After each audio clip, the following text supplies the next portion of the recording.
And so now we're going to move on to yogurt. Yogurt is extremely simple to make.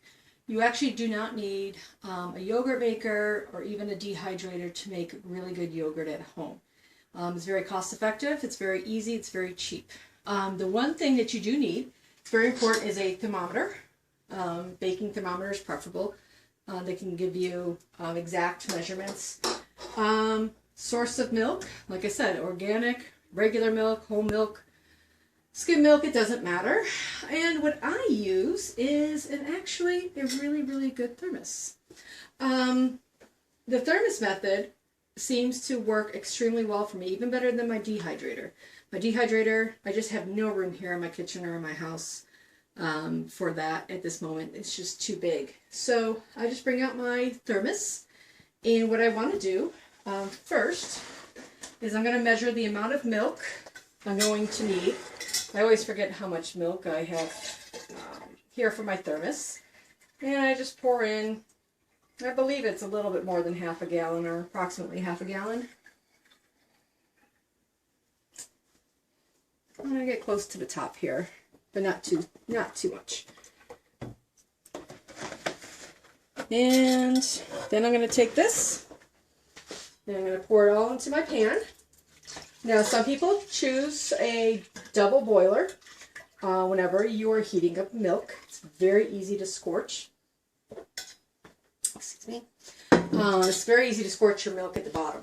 So I will use a very medium temperature, and I will constantly stir it. I will actually increase my heat if I'm going to be here constantly making sure that none of my milk scorches.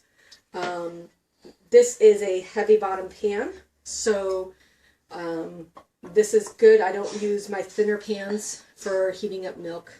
It does scorch a lot easier. So what we're going to do, and this is important for the different types of milk. If you're using pasteurized milk from the grocery store, you want to heat your milk up to 180 degrees and then bring it down, let it cool to 110. Now, I use raw milk. Raw milk, I do not want to kill all the beneficial bacteria that is in my raw milk. So I'm only going to heat it up to 110 degrees. That's it. So I'm not going to pasteurize it per se all over again.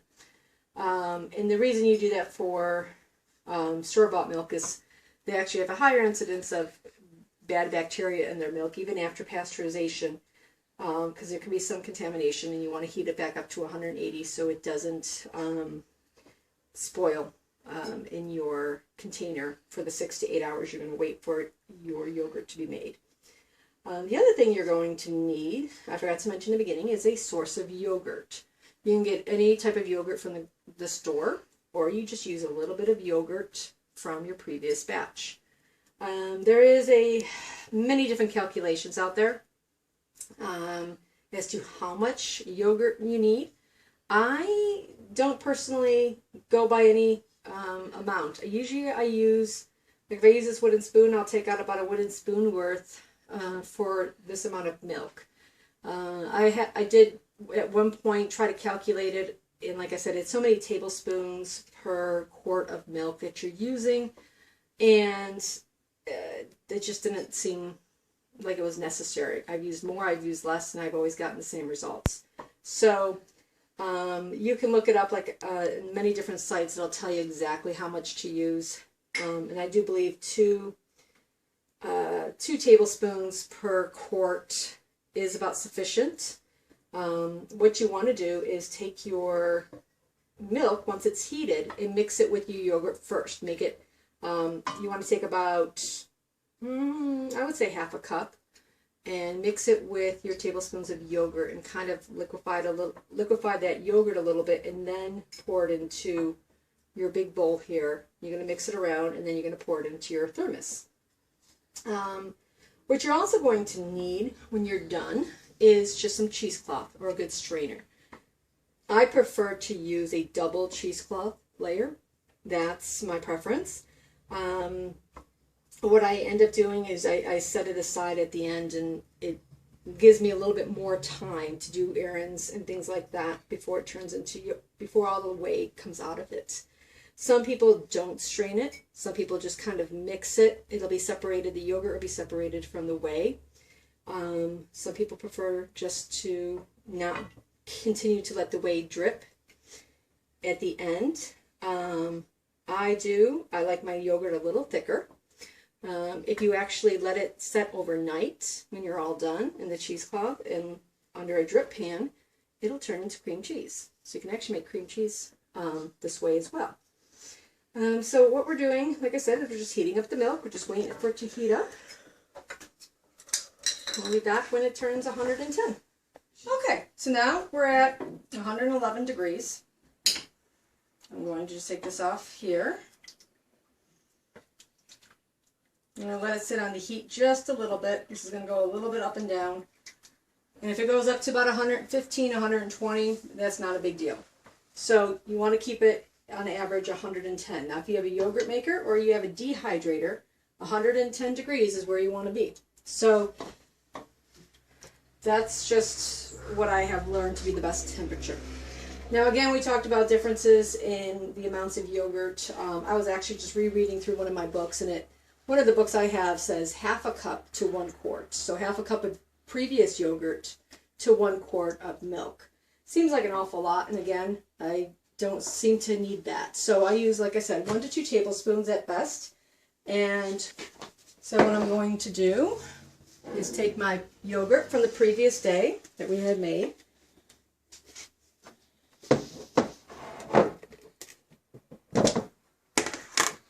And use the same spoon here. So I'm just going to stir just a little bit of it around.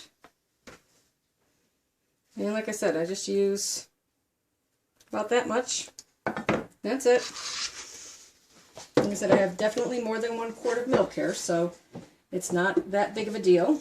And again, you're going to be pouring this in here, so if you have some left on your spoon, that's fine. This is about a half a cup.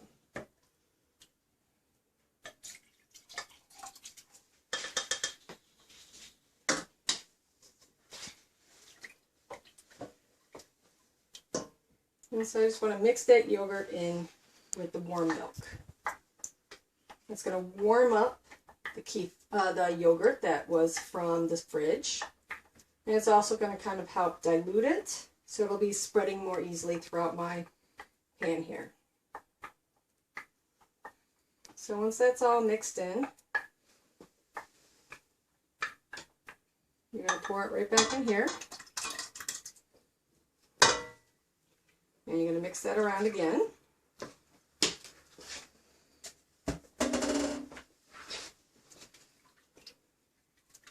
Make sure it's evenly distributed as much as possible. And then we're going to put it in the thermos.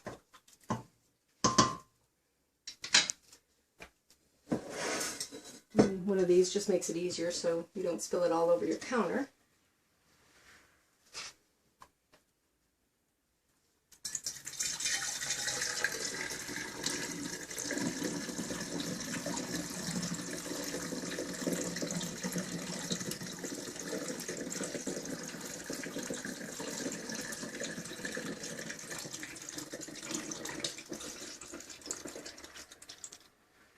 And the reason I didn't fill it all the way to the top when I measured out my milk was because I knew I was going to add a little bit of that yogurt. So I don't want it overflowing. And all you're going to do is your thermos is going to keep yours about 6 or 7 hours since we last made our yogurt. And we're going to take it out of the thermos.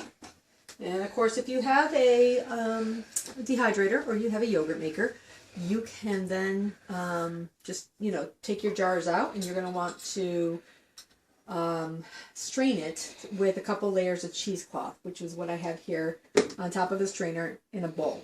What's going to come out is the whey. The whey is going to seep through into the bowl.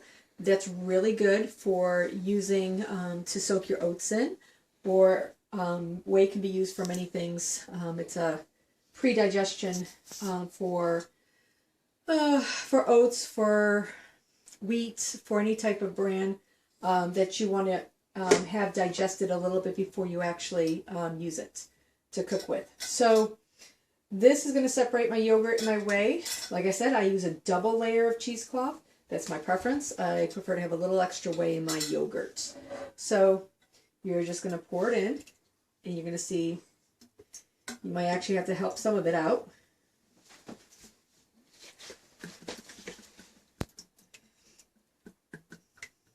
And it's going to look kind of liquidy. And again, you're just going to wait for some of that whey to drain. I usually give it about an hour. If you let it drain for too long, it'll turn into cream cheese. So as you can see, there's like a little bit of yellow. That's your whey. That's going to drain out over the next hour or so. And if you, like I said, you leave it overnight, you can have some cream cheese. You're going to have a lot of extra whey. Like I said, I just like to leave this set here until the whey comes out. Like I said, approximately an hour. And you're going to know just about when it's right for you. Some people like it liquidy like this. Sometimes they just mix it all around and have liquidy yogurt. And some people like to, like I said, strain it. So it's up to you. After you're done with that, you can flavor it with vanilla, honey, sugar, anything that you want to add to it. Fruit, we like to use honey and fruit here at home. And you can also flavor it prior. You can actually put some vanilla in the milk prior to heating it. That actually kind of sets the flavor in a little bit stronger.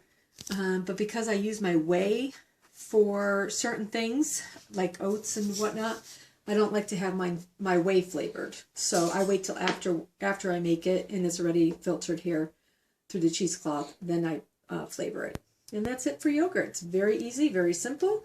You don't need much except for thermos, thermometer, and the cheesecloth. And that's about it.